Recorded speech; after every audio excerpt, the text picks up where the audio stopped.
मला असं वाटतं की प्रत्येक गृहिणीचं ना ठरलेलं रुटीन असतं. दिवसभर घरातली कामं, संध्याकाळी 4-5 वाजता छोटीशी भूक लागली की पटकन चहा बनवायचा आणि त्यासोबत 2 बिस्किट खाऊन संध्याकाळच्या रुटीनची तयारी करायची. पण वारंवार जर आपण असंच करत राहिलो ना, तर खूप खूप दिवसाच्या नंतर काय होतं ना, शरीरात थकवा आल्यासारखं होतं, चक्कर आल्यासारखे होतं, हात वगैरे थरथर कापतात आणि तरीसुद्धा आपण तसंच रुटीन चालू ठेवतो. पण यामध्ये ना बदल करण्याची गरज आहे मंडळी. तर काय करायचं ना, मी जी आज लाडूची रेसिपी तुमच्यासोबत शेअर करते ना, 15 दिवसातून जर हे लाडू तुम्ही बनवून ठेवले आणि नेहमी तुम्ही जर हा लाडू एक खाल्ला ना, तर तुमच्या शरीरातल्या बरेचसे आजार कमी होतात आणि आपल्या शरीराला जे पोषक तत्व पाहिजे असतात ना, ते या लाडूंमध्ये मिळून जातात. आणि हे लाडू बनवायला खूप महाग नाहीत, खूप स्वस्तात मस्त हे लाडू बनवून तयार होतात. त्यासाठी कढईमध्ये थोडंसं तूप घातलं. यामध्ये ना तुम्ही तुमच्या आवडीनुसार ड्रायफ्रूट भाजून घेऊ शकता. इथं मी थोडेसे बदाम घातलेत, किशमिश घातले आणि अर्धी वाटी सुकं खोबरं घातलं. हे सगळं मी तुपावरती व्यवस्थित असं भाजून घेतलेलं आहे. छान बदामी रंग येईपर्यंत भाजलेला आहे. भाजत असताना गॅसची फ्लेम मोठी करायची नाही, मध्यम गॅसवर हे सगळं भाजायचं. ड्रायफ्रूट भाजून घेतले. त्यानंतर इथं अर्धी वाटी मी पांढरे तीळ घेतलेले आहेत, ते सुद्धा व्यवस्थित भाजायचे आहेत. आता हे भाजत असताना मी यामध्ये तूप वगैरे घातलं नाही. अगदी कमीत कमी तुपाचा वापर करून हे लाडू मी बनवलेले आहेत. चवीला हे लाडू खूप भारी लागतात. लहान मुलंसुद्धा आवडीने खातात. मुलं जर क्लासेसला जात असतील, शाळेत जात असतील, तर त्यांच्या छोट्याशा भुकीसाठी हा लाडू तुम्ही बनवून ठेवू शकता.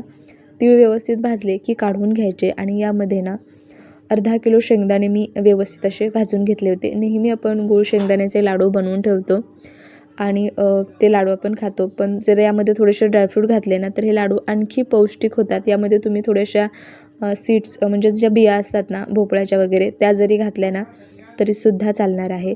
शेंगदाणे भाजत असताना गॅस एकदम मध्यम किंवा लहान ठेवायचा आणि शेंगदाणे भाजायचे. खूपदा वरून शेंगदाणे व्यवस्थित भाजल्यासारखे दिसतात, पण शेंगदाणे आतून हे कच्चेच राहतात. त्यामुळे लाडूची चव व्यवस्थित येत नाही आणि मुलं आवडीने खात नाही. त्यामुळे गॅस मध्यम ठेवून शेंगदाणे भाजायचे. शेंगदाणे भाजण्यासाठी ना मंडळी एक 7 ते 8 मिनटाचा वेळ लागतो. त्यामध्ये हे शेंगदाणे व्यवस्थित भाजले जातात गॅस मध्यम ठेवून. बरं मंडळी, तुम्ही जर आपल्या चॅनलवर आज पहिल्यांदा आला असेल, आणखी आपल्या चॅनलला सबस्क्राईब नसेल केलं तर जरूर सबस्क्राईब करा. साईडचं बेल आयकॉन प्रेस करा, म्हणजे मी जेव्हा जेव्हा रेसिपीज अपलोड करेन त्याचं नोटिफिकेशन तुम्हाला मिळेल आणि तुम्ही आपल्या रेसिपीज लगेच पाहू शकता. याआधी मी मेथीचे लाडू, ड्रायफ्रूटचे लाडू कसे बनवायचे याच्या देखील रेसिपी अपलोड केलेल्या आहेत आपल्या यूट्यूब चॅनलवर. तुम्ही नसेल पाहिले ना तर एकदा बघून घ्या. आता हे शेंगदाणे तुम्ही बघू शकता व्यवस्थित भाजलेले आहेत. एक 5 ते 6 मिनटं झालेले आहेत. हे शेंगदाणे भाजत आहे मी आणि शेंगदाणे भाजत असताना ना कंटिन्यू शेंगदाणे हलवायचे, म्हणजे ते व्यवस्थित असे भाजले जातात. हे पहा.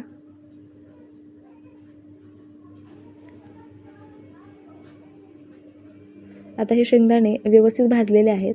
गॅस मी बंद केलेला आहे. आता अर्धा किलो शेंगदाणे इथे मी घेतलेले आहे. त्यासाठी अर्धा किलो गूळ मी असा बारीक चिरून ठेवलेला आहे. सोबत हे सगळे ड्रायफ्रूट वगैरे आहे ते सुद्धा मी व्यवस्थित थंड करून घेतलेलं आहे. लाडू बनवत असताना ना शेंगदाणे व्यवस्थित असे थंड करून घ्यायचे. गरम गरम अजिबात वाटायचे नाही, नाही तर त्याला तेल सुटतं आणि मग लाडू व्यवस्थित होत नाही.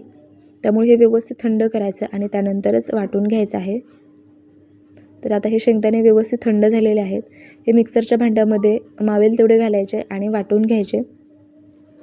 हे लाडू बनवायला ना मंडळी खूप जास्त वेळ लागत नाही. 1 तासाभराच्या आतमध्ये हे लाडू बनवून तयार होतात आणि एकदा बनवले ना तर तुम्ही महिनाभर ठेवू शकता. पण 15-15 दिवसाच्या अंतरावर जर हे लाडू तुम्ही बनवून जर ठेवले ना, तर याची जी चव आहे ना ती व्यवस्थित राहते आणि मुलंसुद्धा आवडीने खातात. तर 15-15 दिवसाच्या अंतरावर हे लाडू मी बनवत असते स्वतः. आता मी सगळे शेंगदाणे वाटून घेतलेले आहे. सोबतच तीळ आणि आपण जे ड्रायफ्रूट आहेत ते सुद्धा मी वाटून घेणार आहे. बरं मंडळी, ही रेसिपी जर तुम्ही फेसबुकवर पाहत असाल, तुम्हाला कशी वाटली ते मला कमेंट करून जरूर सांगा.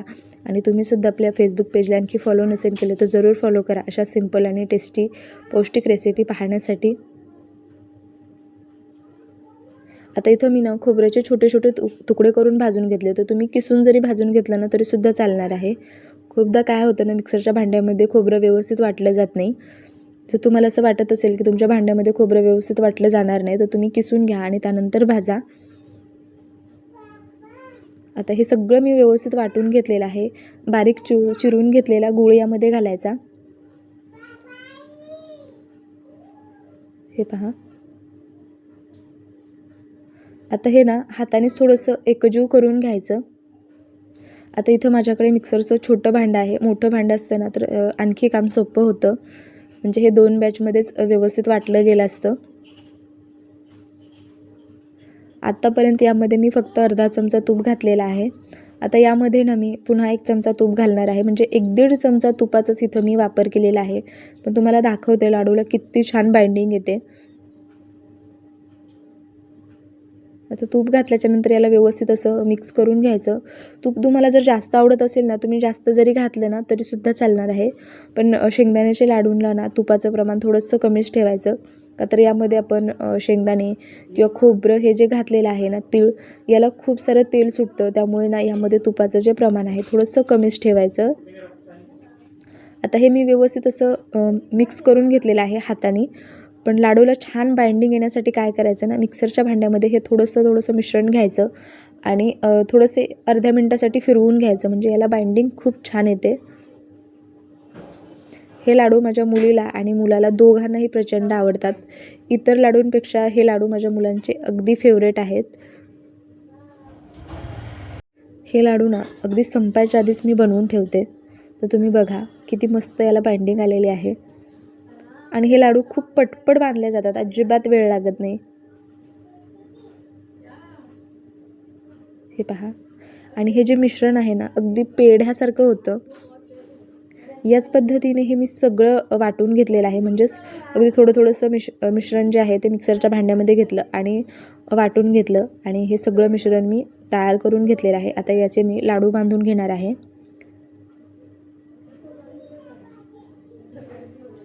अगदी तासाभरामध्ये ना हे 1-1.5 किलोचे लाडू तयार होतात. हे पहा.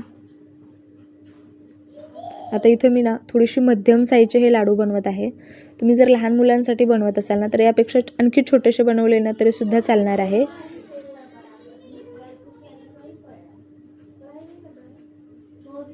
याच पद्धतीने मी सगळे लाडू बनवून घेत आहे.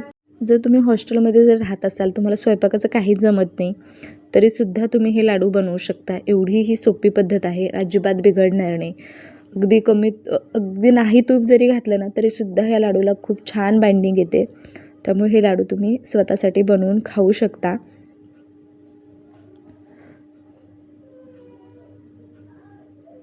हे पहा, इथं माझे सगळे लाडू बनवून तयार आहे. मंडळी, ही रेसिपी तुम्हाला कशी वाटली ना ते मला कमेंट करून जरूर सांगा. आणि तुम्ही आपल्या चॅनलवर आज पहिल्यांदा आला असाल तर चॅनलला सबस्क्राईब करा. बाय.